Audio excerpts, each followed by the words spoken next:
Yes, it's all started back in the 1970s, in 1979. We had a massive opening to New Zealand, mainly on 2 metres because I didn't have 6 metres. But you could work all the repeaters in New Zealand. It was watching New Zealand TV in full colour, with full sound, and I wondered why, and it wasn't until many years later, probably mid-90s, I thought about it, because I never forgot it, but I thought about it, and I got onto the Bureau of Meteorology and I got the weather maps for those 2 or 3 days, and what there was the coast of Australia here and New Zealand down here, 2 little islands here, but over here was a very big cyclone, very big one. And what it does is they fill moisture, pours into the Tasman here, but I had no idea what the moisture did or why it affected the propagation. And I kept looking things up and studying maps. And one day I found a graph. And this graph was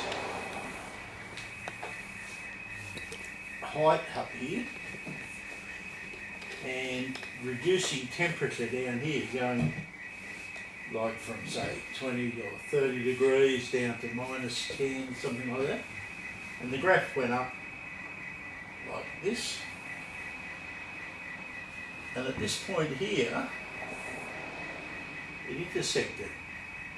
And this was 0 degrees centigrade. And that height was 15,000 feet. This is all in old measurements because I'm old. Anyway, I got thinking about that and it sort of made the brain tick over. And I realised that's freezing. So what was happening is all this moisture at the ground is going up. Then it gets up here and it freezes. What that does then is gives you a difference in density of the air. This air is laden with moisture because when it freezes it goes up. Then it'll fall because it's turned into ice, but on the way down it melts again. So it comes back down and the updraft keeps going up and it takes it up and it goes up and down and up and down and you end up with 2 layers with different refractive indexes. As you know with water, when you put a stick in the water and you look at the stick, it sort of looks like more bent than that. It looks like that. The actual image is being refracted by the different densities of the water in the air. And this actually happens with your radio wave. The radio wave comes along here and he gets up here and then he bounces along this little duct here and it can go so it's a long way. A long way. Well, I've actually worked America only once. Wow. On 6 metres. Worked into Grand Cayman, which is in the Gulf of Mexico. And Norm ZXC used to work America reasonably regularly because he had a massive antenna system, about 2,000 watts. And he worked a lot of American stations. Now, you get that duct form, but you also get at a lesser height, you get an inversion layer. You can go out some mornings and look out at the ocean, and there's all this filthy muck and rubbish, and then just above it is nice clean air. And what that is this is warm air here, trapped under cold air up here, and again you get the 2 different refractive indexes. And what it will do is bend the signal over. It won't duct it because you've only got the one reflecting layer, but it'll bend it. So using this, these are fairly regular up and down the coast, especially on 2 metres. You can work the repeaters all up the coast. I've worked up as far as Tamworth and down near the Victorian border on these inversion layers. In fact, one day I was doing Jerry to APG's radio work for him. He was in America. And I was coming home and the taxis were on. I had his radios in my car and the taxi drivers were on and saying, we can't get back to the base, there's something wrong, you know. I thought, oh, I'm out again tonight up Mount Warrigal, try and work out what's going on. Anyway, I'm coming along here, Mount Warrigal's up here. And as I come over Windang Bridge, you could see this inversion layer. Just chopping off the top of Mount Warrigal, which happens to have the repeater on the top. So later on that evening, the inversion layer disappeared and all the taxis started working again. So I didn't have to go out, which was very good. But that's the effects of the refraction from atmospheric conditions. And so then, what did that look like? Was that clouds stopped there or clouds started there or what did you ever go up in an aeroplane and you go up and it's nice clear sky, then you look out and you're about halfway up, you look out and you say, all the clouds are up here, they're sitting on they're like sitting on a table, you know? And I've done this many times, I've seen this, you know? And that is the height, it's around 18,000 feet that these ducts form. And these clouds are sitting on that inversion layer. They won't come down, but they'll stay up there as vapour and ice. And hence why you notice that the clouds have a flat bottom even from the ground. Yeah, and when you look out from your plane, you can see, as far as you can see, you're looking under these clouds, just before the plane goes up through them, which was a good point, because it brings me to the next point. I got onto, in the good old days, we had analogue television in New Zealand, and you had all these very nice, powerful signals. Some were powerful, some weren't, but they're all on 45 megs. And I noticed in the morning, about 10 minutes before they land, a plane from the east, I'd get a massive bounce, S9 signal off one of these planes. Just as he came in through that 15,000 feet, just as he came down through there, I'd get a massive bounce. Big signal, then he dropped down and the signal would go. It's all gone, you know? So you sit and wait for the next one.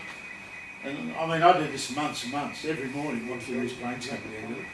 I use a thing called flight radar. Have you seen flight radar? So you can predict the planes. So you know exactly where the plane is, you know exactly what height he's at, and you can watch him come in, and you'll get this effect. Every time a plane comes from the east, from America or New Zealand, you will get this effect. And then when he comes under the height of the inversion, it goes away. He's not there anymore.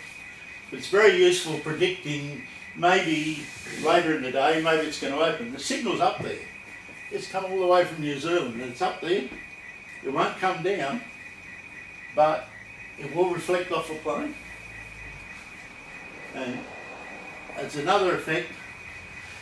As the duck goes over to New Zealand, it tends to not come down, but it does go up. And what it does is it reflects off the underside of the plane up here at about 35,000 feet. And it'll reflect off the underside and it'll come down about 570 kilometres later, which happens to land at my place. Being close to Sydney Airport, we've got plenty of planes, to study, you know. So I've checked this over and over and over and over again. You do get it. And eventually in the morning, those reflections will get better and next thing, the band will open up. why does the bed open up? What has happened to make it change, you know? But it appears that the sun comes over, always comes from New Zealand to us, but as it comes over it changes this top layer. And it changes the duct in some way that the signal now will bounce off there and come down. Sorry? Yeah. This is not as common, but you will pick it up, you know, if you look at enough planes. But you have to be careful because there's a lot of misleading things. Like planes coming out of Mascot will fly pretty much overhead here. And as they go up through about 21,000 feet, you'll get a reflection from the New Zealand TV stations. And you can still do it now with their beacons. You'll get a reflection on, especially when ZL2WHO have the 200 watt beacon, you get reflections off that. But that's as the planes fly over here. It doesn't last very long. But you've got to be careful when you're watching for ones out here. You've got to take into account planes overhead as well. Otherwise you'll get misled, which I have done many times. But once you work out the pattern of the planes, and there's no planes overhead, and you can then pick them up coming in from, it's around about 570 kilometres you'll get a bounce off a plane.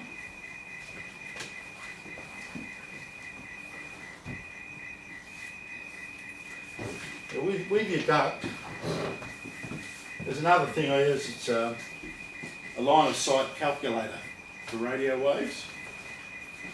And with your duct, if you're here and your duct's up here, you can see that duct, because of its height, you can see it from around about 400 k's out. And you can get a signal into it. But at that, you're sort of round on the curvature of the earth, and you're just going to lose it. You only get a weak signal in, but you get this effect where it's much better in New Zealand. They might be getting in from a much better position, less distance out, say 200 k's. And when it gets over here, you're still 400 k's out. But if he gets a good signal in, you'll get a good signal down here. And you get this condition where you get a sort of a one-way thing, where it's you're S9 over there and you're barely copying him, you know. And other times it's reversed. He'll be S9 and he's barely copying you. And that's because of the duct, where you get into it and where it comes down.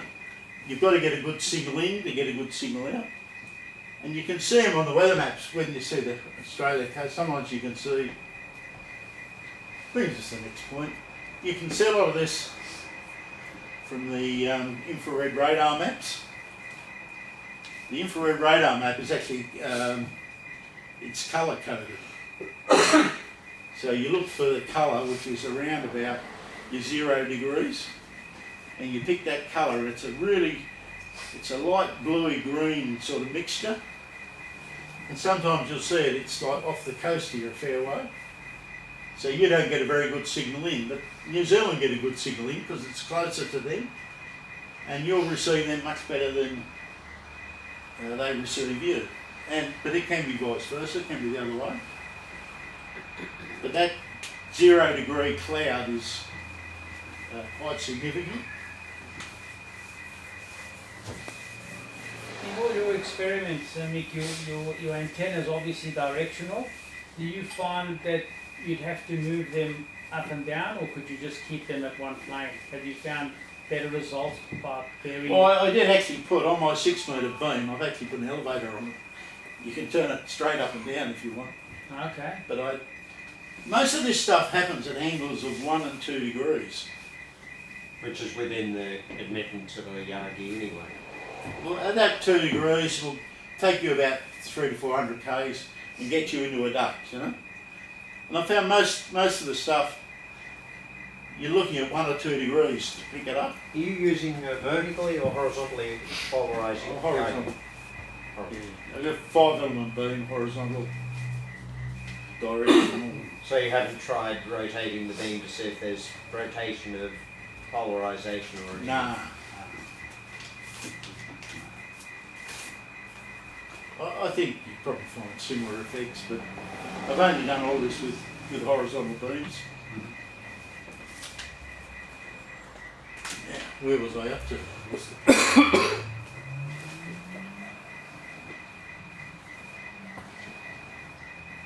Yeah, the angle calculator is very useful for working out how far you can see the aeroplane, depending on its height, and you can calculate the angle that you can get to it at. And it works out like even Brian says you can't work to the west, but when you look at the Google Earth, you can see that he's got 1 or 2 degrees angle will get him over the escarpment. And in fact, you can work to the west. Even Christchurch, they say, oh, we've got all these mountains behind us, you know, we can't work. But they can. You can get into a duck because the duck is high enough up, you know. It's 15,000, 18,000 feet up. Varies because of the atmospheric pressure, like what it is at the ground. And it loses about 2 degrees C for every 1,000 feet it goes up. So depending where it is at the ground, and it varies a bit in height. But like I say, even Christchurch, the mountains are about 10 k's behind Christchurch, and they can get a signal up into a duct. And Christchurch repeater comes in quite often. It's a very, very common repeater.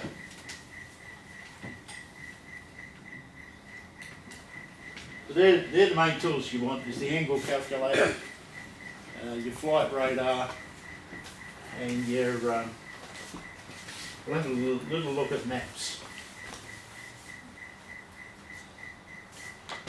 So you get your synoptic chart. There's Australia, New Zealand's over here, and you get highs and lows coming through.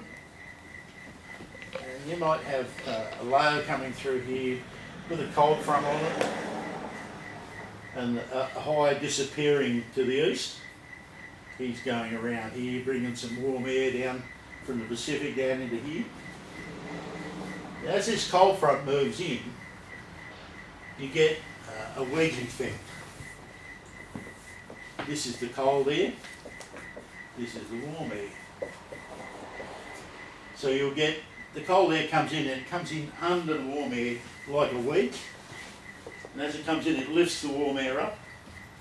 So when this cold front gets far enough across here, there'll be a duct formed across there. And so many times I've worked them, like you can see the cold front come through. And early on, you're working stations down here. The ZL4s, ZL3s.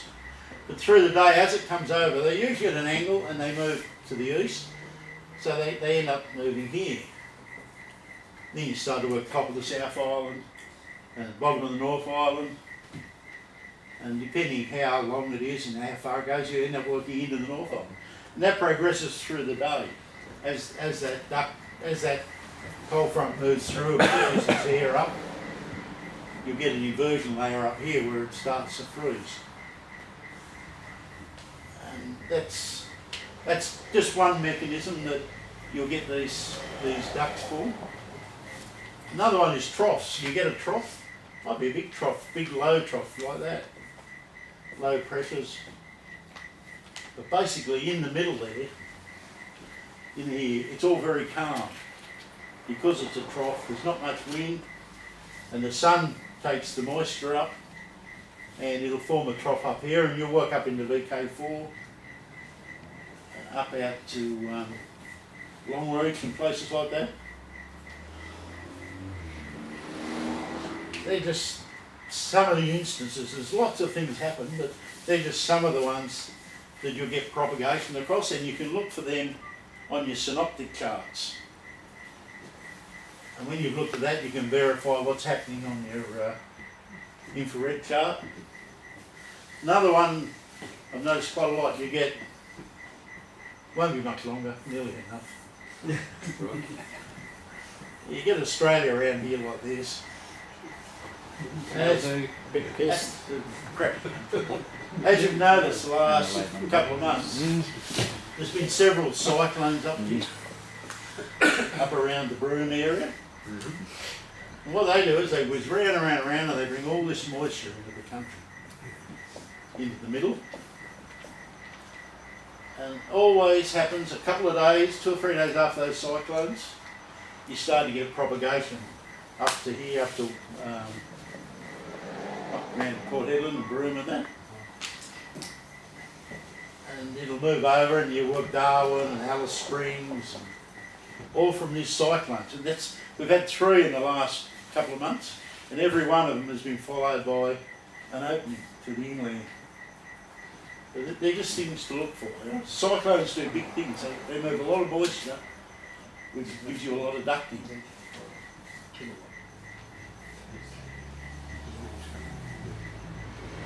Yeah, that's probably about all the salient facts. Anyone wants more, I've got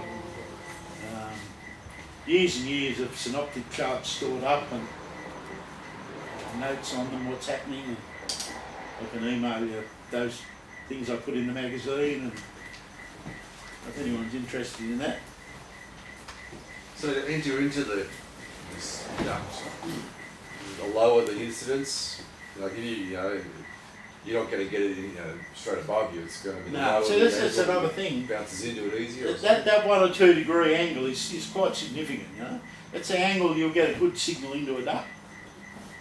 In fact, it brings to one of the misconceptions of this sporadic business. You know, they'll say, oh, well, I worked at a duct over to here to West Australia, then it was extended by a sporadic episode at the end, you know.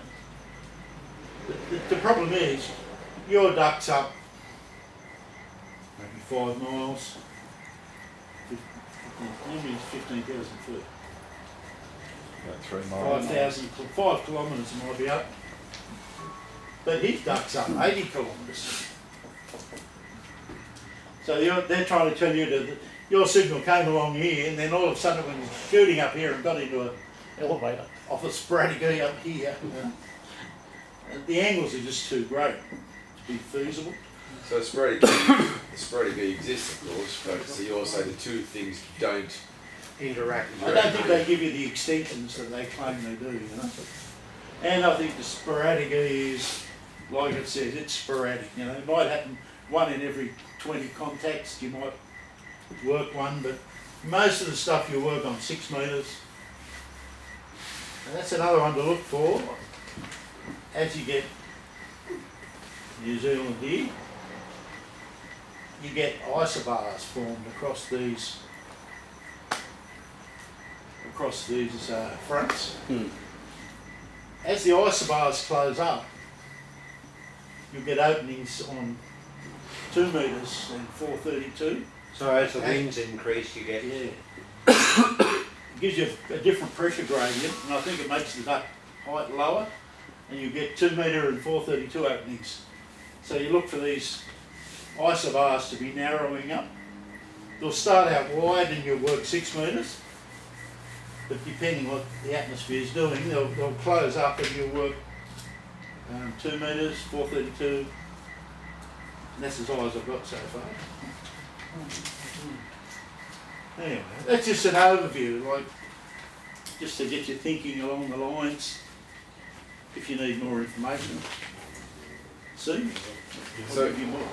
There's ducting like the layers of the grey dirt ducting so the rising that's a different time to 1 by 5 That- kilometres up the ice. Well, it's an inversion mode. They're all inversion modes, but that one is only 1 layer. It doesn't. That's much lower though, isn't it? They're only about 1,500 feet. That's the one that affected the taxis. That'll give you your 2 metre contacts up and down the coast. Yep. So to challenge you then, so why you're talking about these the signals bouncing off the plane? Why couldn't it just be bouncing off the plane straight to New Zealand? You know, the height of the plane is It's not too high. far. It is too far, is it? You can only bounce on a plane you can only go, if you look at that's where your line of sight calculator comes in. Yeah. If you look at your line of sight calculator, you'll find you can only go like that, which is about 400 out and about 400 down. So you're only good for about 800 or 900 kilometres bouncing off a plane, which works fine from Brisbane. Yeah. You'll get bounces off Toowoomba repeater when the planes are up around Tamworth way. You'll get the odd bounce off a plane from there. Melbourne, they do it every morning on 2 metres. They work Melbourne off plane bounces. Yep. The plane's over the Snowy Mountains, just past Canberra over the Snowy Mountains, and you'll get a bounce off that to Melbourne. You can also get them from Adelaide, but that's the double hop one. That's the one that actually comes from the underside of the plane, like there.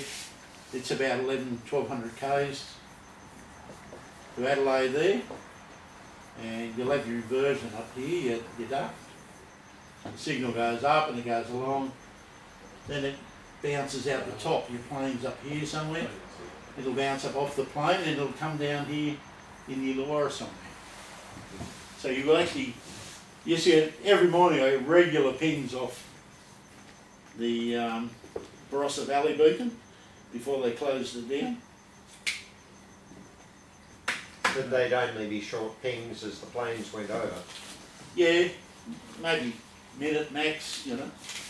But you do get, I think that the planes also cause static build-up, and they'll actually ionise the air. Because I've had 2 planes going to New Zealand like that. They've been about 10 minutes apart.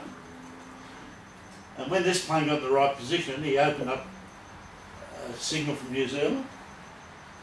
But it carried on, and it went, and it carried on to this bloke, and it ran all together for about 10 minutes. Because the planes do about 13 kilometres a minute. That's your plane speed. And it was too long to be one bounce. It had to be bouncing off something this plane left behind. And then it started on this plane. Then whatever this left behind, it went on for a little bit after him. It's bouncing off the trails of the plane, is it? It's bouncing off the contrail. Because yeah, it had to be bounced off the contrail, wouldn't it? Well, it'll bounce off the metal plane, Of course. but The contrail, the surface area. of well, it's not the contrails. contrail so much. The contrail is mainly water vapour, but Yeah. the plane's going like 800 or 900 kilometres an hour through air. And if you whiz anything through air that fast, you build up static electricity on it. Yeah. And that ionises the air behind the plane and maybe ionises the contrails. I don't know. There's a lot of things I don't know. And that's why you blokes are listening, because you're going to work out some of these things and let me know. There's another source of ionisation of the air when an aircraft is cruising at high altitude. I think the aircraft's doing 450 knots. So you're moving a metal conductor through the Earth's magnetic field at 450 knots. You develop a potential from one wingtip to another, from the nose of the aeroplane to the tail. When you've flown an aircraft, you've all seen they've got those static wicks on the trailing edge. That's designed to bleed that electric potential off into the air. So that will be another form of ionisation, but how long it lasts depends on how quickly the ions recombine to become neutrally charged.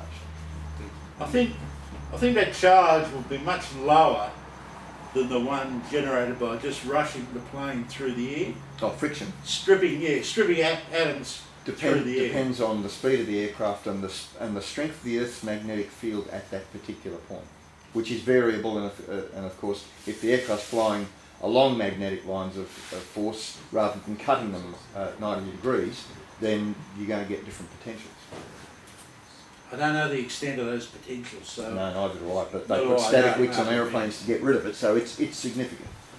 yeah, well those East and west, north and south. Pretty simple. Yeah, but aircraft will always fly in different directions. Not The northeast. ones coming from Adelaide always fly east west. Yeah, it helps. That helps. yeah, I've never got anyone in Adelaide. I tried to get BC interested to get him to listen for planes coming from Sydney, but I could never get him. Brian's a bit of a floater. He still likes his ease and he... Anyway, any other questions? So when I was studying all this, your articles intrigued me because when I was playing 2 metres and 70 centimetres across the pond back in the 90s, early 2000s, I was looking for high pressure systems, at least 1036, 1038, directly between Doesn't work. us. I've never. But I did notice it wasn't when it was directly, but it was when it was ascending and when it was descending. Well, it runs around the edges of them. Yes. It doesn't run across the top. I looked at that for years. I always thought there had to be something in that, but it doesn't. It runs around the edges. That's just what you're saying, the isobars being close together, because you've got a big high pressure system as it comes across between, on the Tasman, Yeah. you got something in the trailing edge, but when it's directly sitting between, it's bugger all. That's right. but Over the top. I've never heard a signal from ZL over the top of a high or No. But if you look for a 1036 or a 1038 high pressure system, you wait for that trailing or leading I edge. found a significant figure is 1012. Yeah. Things seem to happen along 1012 hectopascal lines. It's just a general observation, you know. I've sort of been studying that a bit. But around the edge of your high, you've got all decreasing pressures, so at some point you get. That's it. The idea that the plane's descending and ascending through these things, that makes a lot of sense. But then when you've got it for hours and hours upon end, it has to purely be just the No, that's not the plane. That's your duct is formed properly and it's open each way. And as I say, these ducts, as far as I'm concerned, they go all the way, even go all the way to America. Yeah. In fact, when there's been openings, I've looked at the synoptic charts for the Pacific. You'll find these huge, long 1012 isobars go right across the Pacific.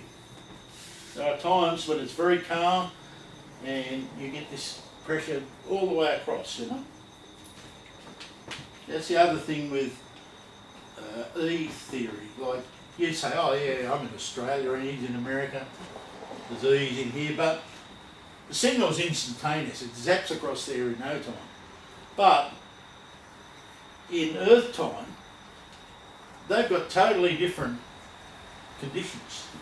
Over there, it's either night time or daytime, and it's either night time or daytime here, you know.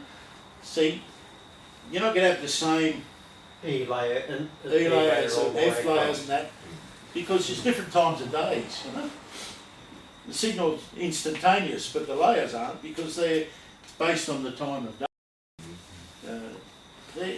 I'll just point mention to a lot of this stuff, like even HF, they reckon like the signal goes from to America like this, about 10 hops or something, you know.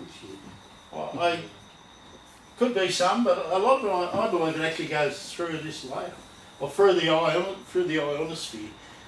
At the F layer, it actually gets ducted by it, not bouncing up and down off the Earth, because every one of those bounces is a loss, you know. And you've got about 20 losses on the way through. the turn path is going to be too You're not going to hear a bloke from America 40 over 9 when he's bounced a dozen times across the Pacific, you know. But it does explain that the waters are better reflected because long parts of Europe is better than short parts.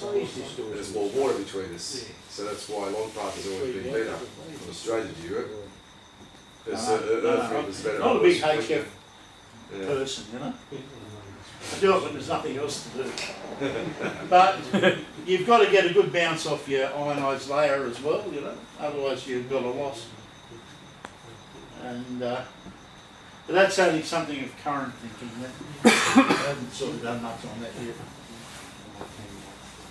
But that's the things I've thought of so far. So from your articles, did you get any feedback?